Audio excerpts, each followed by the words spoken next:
Cassius Clay, known as Muhammad Ali. Malcolm Little, known as Malcolm X. Lou Alcindor, known as Kareem Abdul-Jabbar. Mike Tyson. Dave Chappelle. What do all of these highly respected, influential black men have in common? They're all Muslim, and they're all very outspoken about their Islamic faith. Take Muhammad Ali, for example.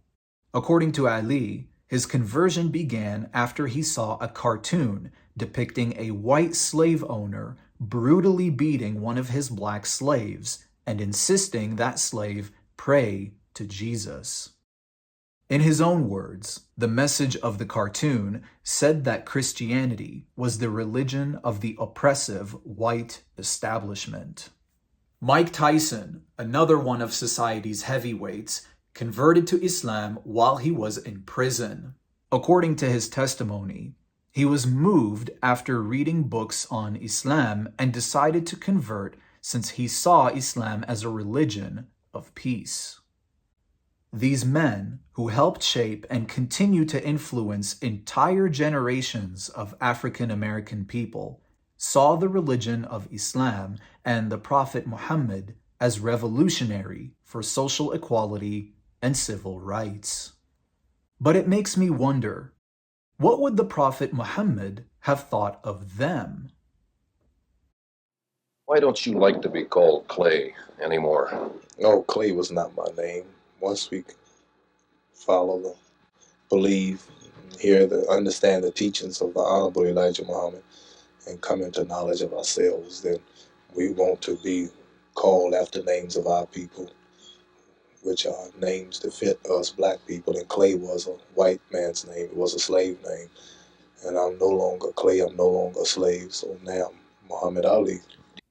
In this clip, Ali says that he no longer wants to be called Cassius Clay because Clay is a white man's name. Instead, he prefers to go by the name of Muhammad Ali because, according to him, that is the name of his people. Unfortunately, for the likes of Muhammad Ali and Mike Tyson, they have been misinformed, and here's why. When we think of the Prophet Muhammad, it's easy to assume that he was more of a dark-skinned man, being of Arabian descent himself. But take a look at the way in which even his closest companions described him. Sahih Muslim 43. Al-Jurayri reported, I said to Abu at-Tufail, did you see Allah's messenger? He said, yes, he had a white, handsome face. Sahih Bukhari 63. While we were sitting with the Prophet in the mosque, a man came riding on a camel. He made his camel kneel down in the mosque, tied its foreleg, and then said, whom amongst you is Muhammad? We replied, this white man reclining on his arm. The hadiths continue to tell us over and over about how white Muhammad's cheeks were, and how white his legs were, and how white his arms were, and how white his abdomen was. You see this man right here? His name is Muhammad al-Yaqubbi.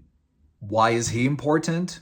He is the 34th grandson of the Prophet Muhammad. Okay, so the Prophet Muhammad was white, really white. What's the big deal? He was still an advocate for human equality, especially black people, right? Allah's messenger said, you should listen to and obey your ruler, even if he was an Ethiopian black slave whose head looks like a raisin. The Prophet said, listen and obey your chief, even if an Ethiopian whose head is like a raisin were made your chief. Whoever wants to see Satan should look at Naphtali. He was a black man with long flowing hair, inflamed eyes, and dark ruddy cheeks. Referring to Ethiopians as raisin heads and describing the appearance of Satan as a black man.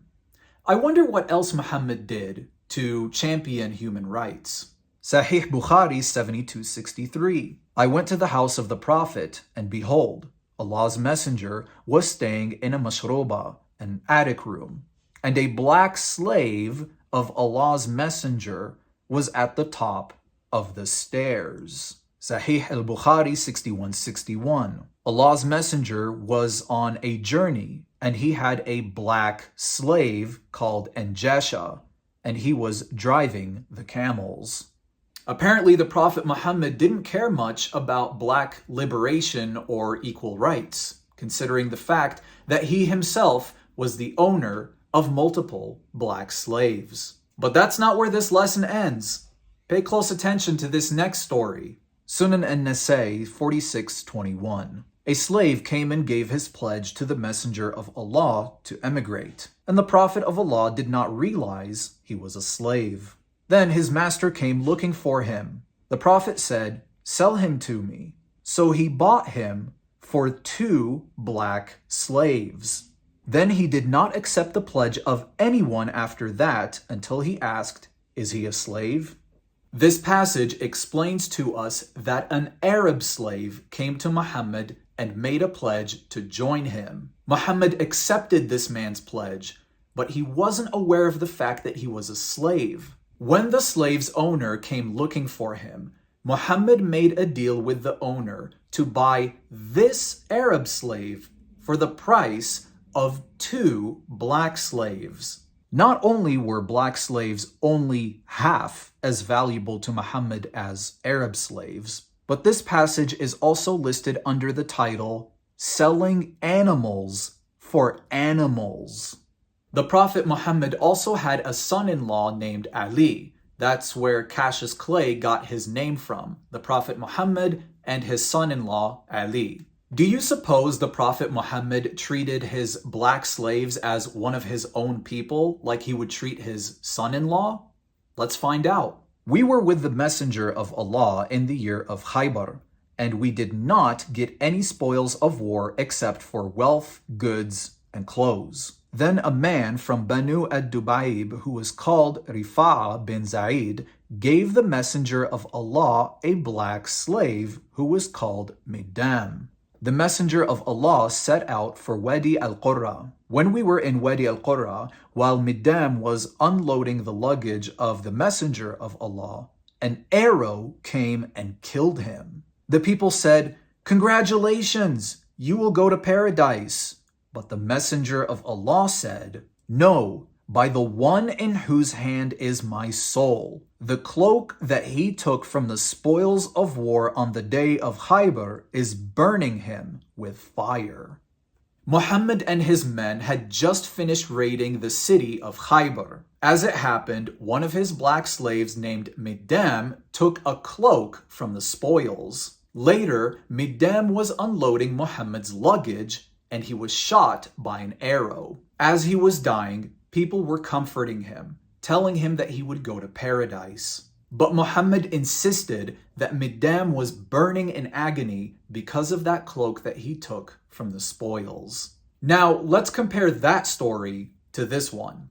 The Prophet sent Ali to Khalid to bring the hummus, the spoils of war, and I hated Ali. And Ali had taken a bath after a sexual act with a slave girl from the hummus. I said to Khalid, "Don't you see this?" i.e. what Ali was doing. When we reached the Prophet, I mentioned that to him. He said, "Oh Buraira, do you hate Ali?" I said, "Yes." He said, "Do you hate him? For he deserves more than that from the hummus." So if you're one of Muhammad's black slaves and you take so much as a cloak from the spoils of war without permission, you were surely going to go to hell. But of course, if you're Muhammad's son-in-law and take a captive black slave girl and rape her, then that's just fine. In fact, you deserved even more. Oh, and by the way, Muhammad trading female sex slaves was also a very common occurrence. Al-Tabari, Volume 8. From his share of captive women, the Prophet gave, after using them, his son-in-law Ali a slave girl, Raytah bint Hilal, to enjoy her at his will. It says a lot about what Muhammad thought of the black community. However, Nothing tells us more about what Muhammad truly thought of black people than this. Mishkat al-Masabih 119. Allah's Messenger said, Allah created Adam when he had to create him, and he struck his right shoulder, and there emitted from it white offspring as if they were white ants. He struck his left shoulder, and there emitted from it the black offspring as if they were charcoal. He then said to those who had been emitted from the right shoulder, for paradise, and I do not mind.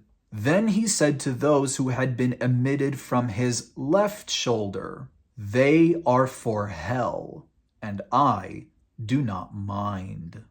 Muslim scholars will argue that this passage is actually about predestination, and the colors are meant to describe people's souls, not their skin.